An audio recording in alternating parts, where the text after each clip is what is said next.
Banking খাত নিয়ে সবাই বলেছেন, এটা নতুন করে বলার কিছু নাই, যে নজিরবিহীন লুটপাট এবং দুর্নীতি বিগত 16 বছরে হয়েছে, ফ্যাসিস্ট আমলে হয়েছে।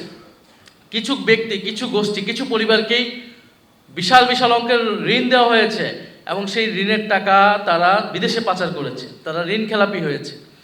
তো এখন এই বর্তমান সরকার, তাহলে আমাদের তো সিম্পল প্রত্যাশা যে এই কালচারটা, এই প্র্যাকটিসটা বাংলাদেশে হবে না। এমন কিছু আমাদের সংস্কার প্রয়োজন, যাতে এই ঋণ খেলাপি, এই টাকা পাচার বিদেশে, এইটাকে আমরা রোধ করতে পারবো এবং যারা টাকা পাচার করেছে তাদেরকে আমরা বিচারের আওতায় আনবো এবং পাচারের টাকা যথাসম্ভব আমরা দেশে ফেরত আনার চেষ্টা করব।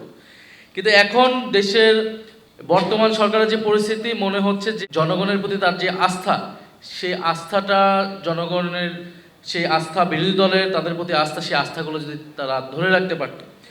এই অর্থনীতি এবং বাজেট, অর্থাৎ অর্থনৈতিক সংস্কার রাজনৈতিক সংস্কারের সাথে অত্যন্ত সম্পর্কিত।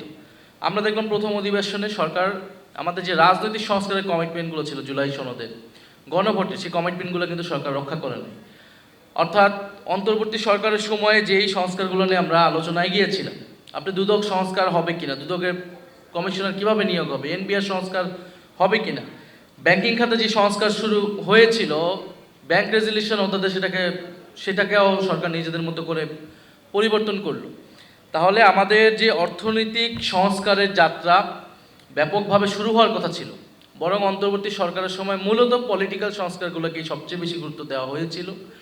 এখন আমাদের দরকার ছিল অর্থনৈতিক সংস্কারের যাত্রা শুরু করা, কিন্তু আমরা আবার 2 ধাপ পিছিয়ে গেলাম। আমরা আবার রাজনৈতিক সেই সংস্কারের কথাগুলো এখনই আবার বলতেছি, অর্থনৈতিক সংস্কার পর্যন্ত আমরা পৌঁছাতেই পারতেছি না। এই সরকারের এসালম কি হবে, এই সরকারের সালমান এফ রহমান কি হবে, এইটার একটা প্রতিযোগিতা শুরু হয়েছে। আমরা খুব শীঘ্রই আমাদের এটা স্পষ্ট হবে যে এই 5 বছরের মধ্যে আসলে নতুন এসালম কে হতে যাচ্ছে, নতুন বেক্সিমকো বা সালমান এফ রহমান কে হতে যাচ্ছে। এখন আপনি এখানে বিনিয়োগের কথা বলা হচ্ছে, তো বিদেশিরা বিনিয়োগ করবে, বিদেশিরা বিনিয়োগ করার জন্য যে আগে তো দেশীয় ব্যবসায়ীদের আস্থাটা নিতে হবে। দেশীয় ব্যবসায়ীদের যদি ইনভেস্টমেন্ট করার বা বর্তমান পরিস্থিতির উপর আস্থা না থাকে, তাহলে তো বিদেশি বিনিয়োগরা আসবে না, এটা খুবই স্বাভাবিক।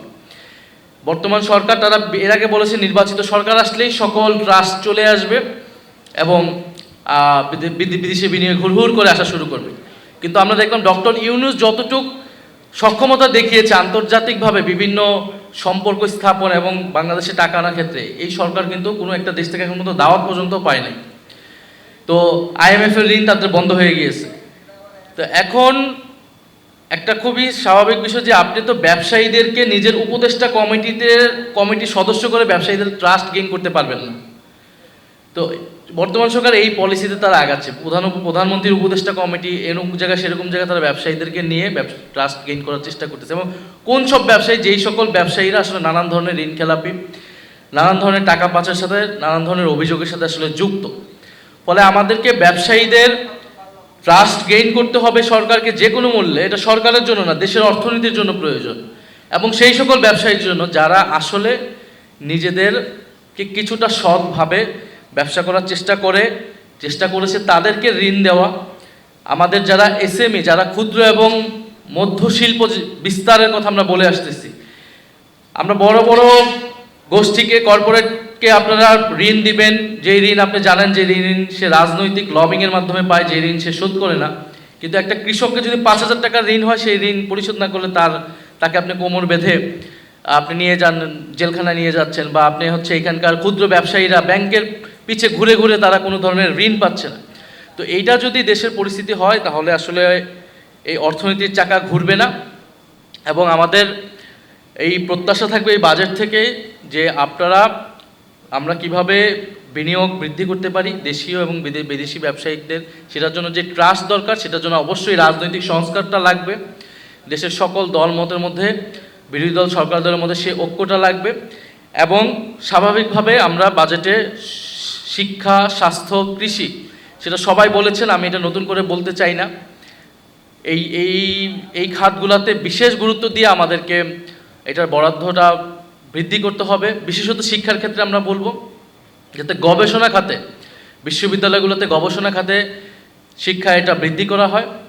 এবং সর্বোপরি আমাদের যেই দুর্নীতি এবং লুটপাট যে অর্থনীতি আমরা 16 বছর দেখেছি, সেইটা থেকে এইবার আমরা পরিবর্তন হব, এই প্রত্যাশাটাই আমরা রাখি সরকারের যে কোনো অর্থনৈতিক পলিসি থেকে, বাজেট থেকে।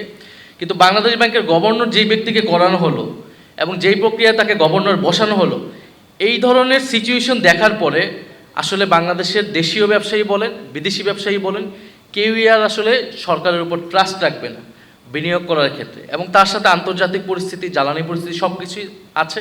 এটার জন্য সরকারকে ওপেন হতে হবে, সরকারকে সঠিক তথ্য সরবরাহ করতে হবে এবং আসলেই যতটুকু সংকট সেটা বলতে হবে অন্যের উপর দায় না চাপিয়ে।